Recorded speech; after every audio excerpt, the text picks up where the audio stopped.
आधी रात के वक्त भेड़ियों की आवाज सुनकर विधवा बकरी चमेली की आंखें खुल जाती हैं। बल्लू, कहाँ हो तुम?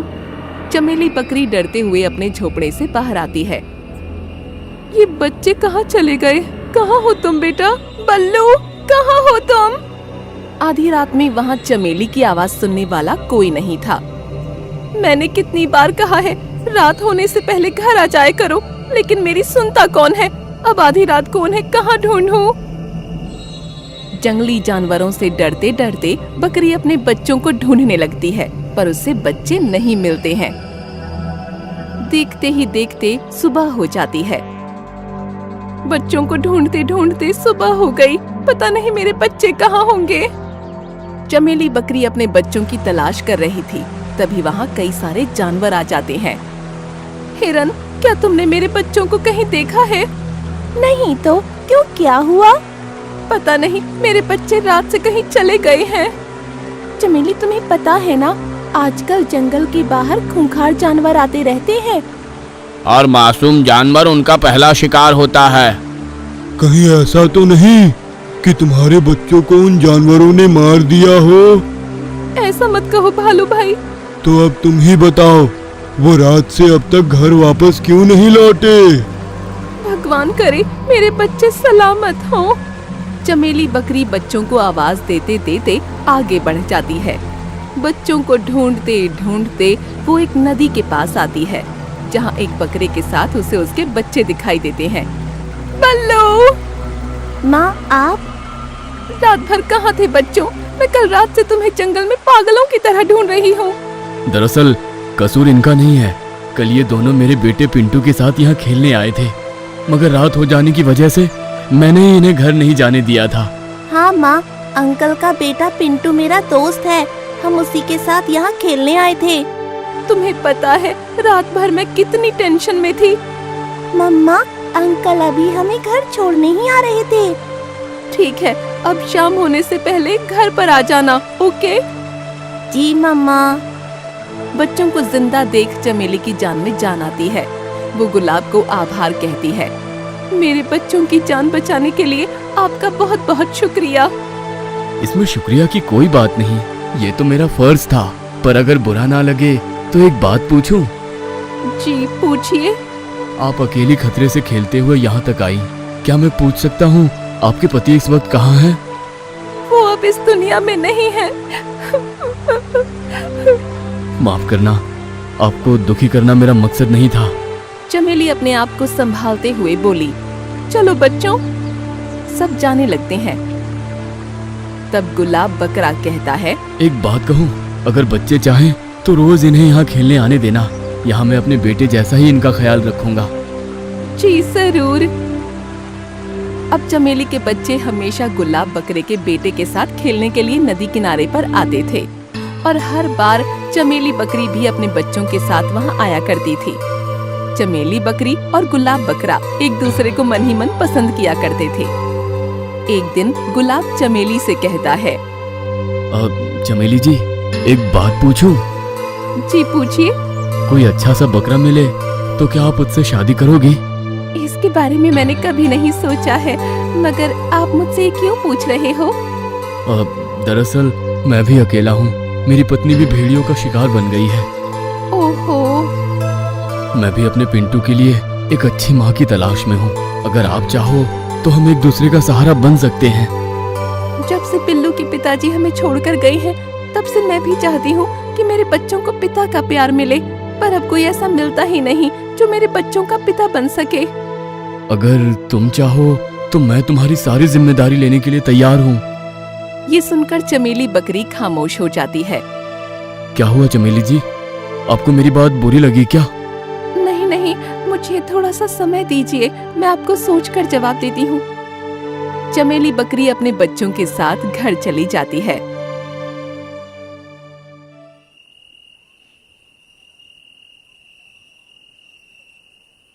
गुलाब कितने अच्छे हैं, मुझे लगता है वो हमारा बहुत ख्याल रखेंगे।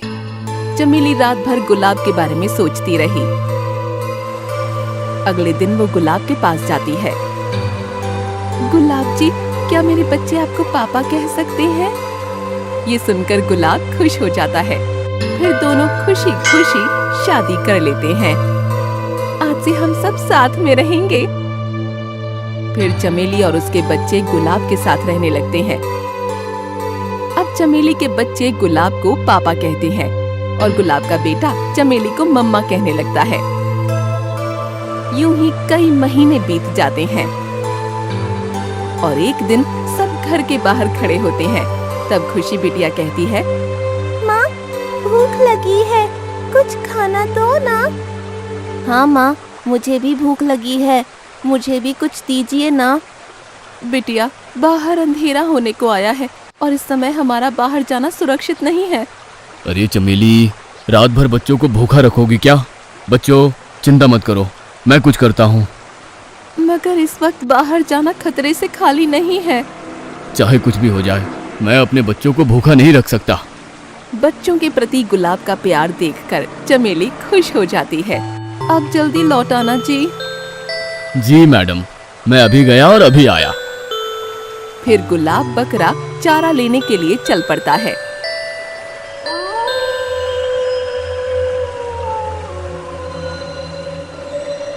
कोई जंगली जानवर आ जाए, इससे पहले जल्दी जल्दी पाला तोड़ लेता हूँ। फिर गुलाब जल्दी जल्दी पाला तोड़ने लगता है। तभी झाड़ियों के पीछे घात लगाए एक खूंखार शेर खड़ा हुआ होता है। काफी दिनों से बकरा नहीं खाया है, आज इसे मारकर खाने में बड़ा मजा आएगा। और पलक झपकते ही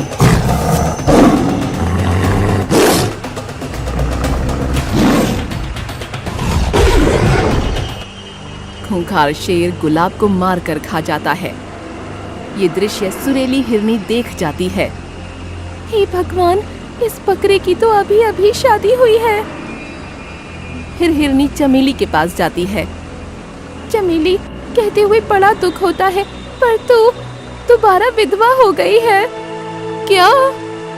हाँ, तेरे बकरे को शेर सिंह ने मार दिया है, ये मैं अपनी आंखों से देख कर आ रही हूँ। नहीं, ऐसा नहीं हो सकता, गुलाब नहीं मर सकते। अपने आप को संभाल चमेली, अब मैं जीकर क्या करूंगी? नहीं जीना मुझे इस वहशी दुनिया में। तुझे अपने बच्चों के लिए जीना है। पहले तेरे 2 बच्चे थे, अब 3 बच्चे हैं। अब 3 बच्चों के लिए तुझे जीना होगा चमेली। पिता की मौत की खबर सुनकर चमेली और तीनों बच्चे खूब रोने लगते हैं। यूं ही कुछ दिन बीत जाते हैं। एक दिन चमेली बकरी जंगल में चारा खाते खाते सोचती है, ये घास अच्छा है, मैं अपना पेट यहीं भर लेती हूँ और अपने तीनों बच्चों के लिए यहीं से चारा ले जाती हूँ। फिर चमेली बकरी तीनों बच्चों के लिए 3 अलग अलग गठरियां लेकर घर की ओर चल पड़ती है। चमेली तीनों बच्चों के लिए चारा लेकर जा रही होती है, पर रास्ते में एक गठरी नीचे गिर जाती है, जिसका चमेली को पता नहीं चलता। घर जाते ही चमेली तीनों को चारा देने लगती है। ये लो खुशी, तुम्हारे लिए। ये लो तुम्हारे लिए बल्लू। अपने दोनों बच्चों को चारा देने के बाद चमेली को पता चला कि एक गठरी रास्ते में गिर गई है।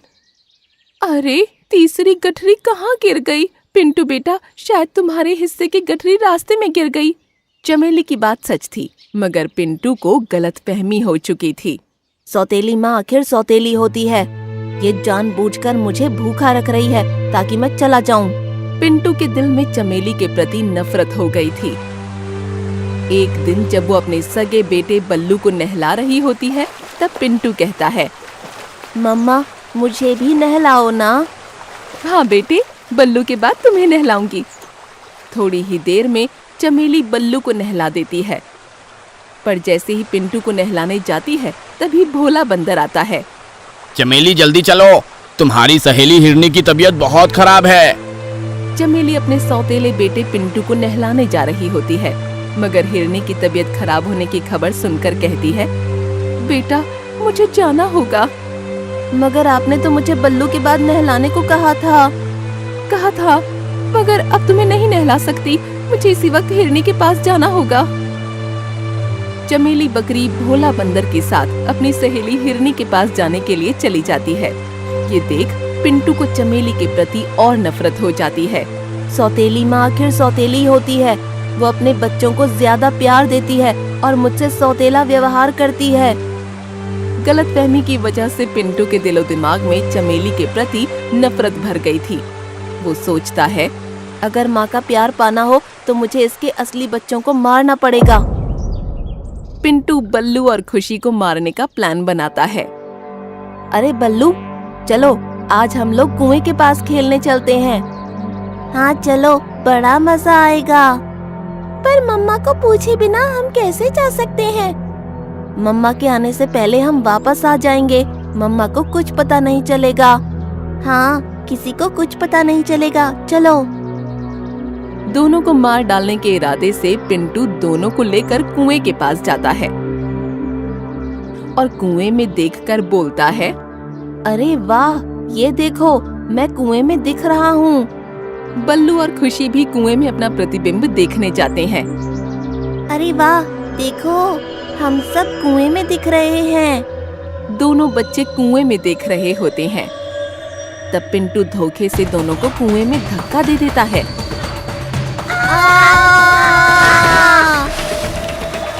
खुशी और बल्लू दोनों कुएं में डूबकर मर जाते हैं। अब सौतेली माँ सिर्फ मुझे प्यार करेगी। फिर पिंटू अपने घर की ओर जाने लगता है। रास्ते में उसे चमेली मिल जाती है। पिंटू, तुम यहाँ क्यों आए हो और घर पर कौन है? शातिर पिंटू ड्रामा करने लगता है। मम्मा मम्मा, बल्लू भैया हमें खेलने के लिए जबरदस्ती काली पहाड़ी ले गए थे और वहाँ क्या? वहाँ एक शेर ने दोनों को मार दिया। नहीं। पिंटू की बात सुनकर चमेली के सर पर आसमान टूट पड़ता है। माँ, मैं हूँ ना, तुम चिंता मत करो। हाँ बेटे, मुझे तुम पर पूरा विश्वास है कि तुम मेरे बुढ़ापे की लाठी बनोगे। सौतेली माँ, अब तू मुझे अपने सगे बच्चों जैसा प्यार देगी। दोनों रोते हुए अपने घर की ओर जा रहे होते हैं। तब अचानक रास्ते में एक खूंखार शेर आ जाता है।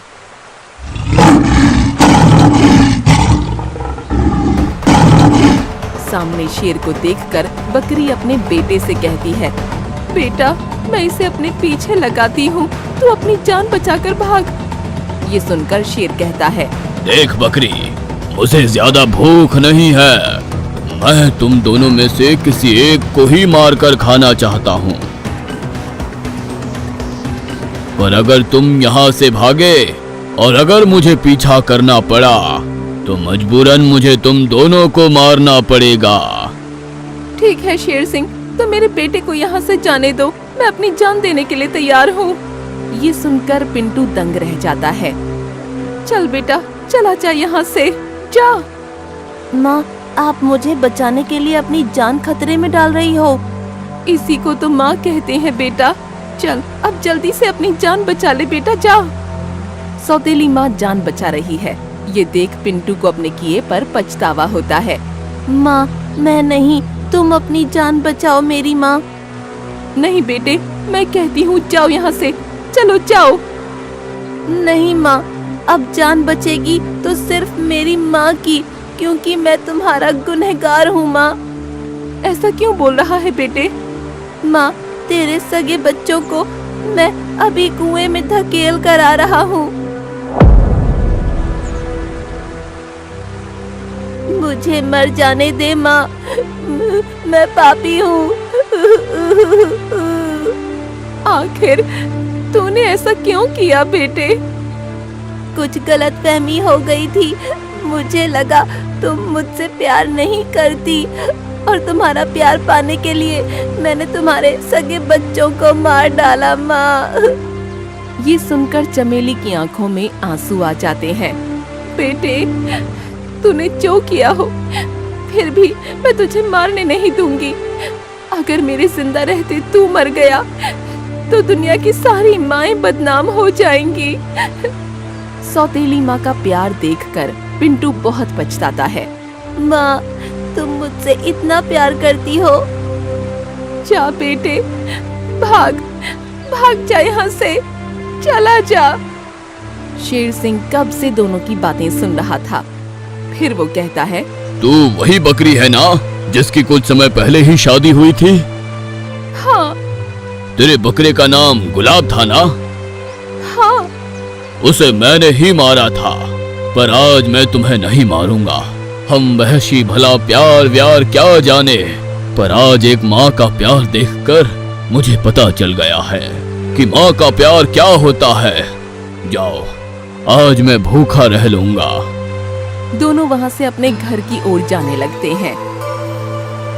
माँ, मुझे माफ कर दो। बेटे, माँ आखिर माँ होती है, चाहे वो सगी माँ हो या सौतेली। मैंने तुझे माफ किया। माँ, मुझ पर एक मेहरबानी और करोगी? बोलो बेटे। अगले जन्म में मुझे तेरी ही कोख से जन्म लेना है। हे भगवान, मुझे यही माँ देना। दोस्तों, माँ आखिर माँ होती है, चाहे वो सगी हो या सौतेली। हमेशा अपने माता पिता की कदर करते रहिए। उम्मीद करते हैं आपको ये कहानी पसंद आई होगी। धन्यवाद। आपको हमारा ये वीडियो पसंद आया हो तो प्लीज हमारे चैनल को सब्सक्राइब कीजिए और हाँ, वीडियो को लाइक और शेयर करना मत भूलना। धन्यवाद।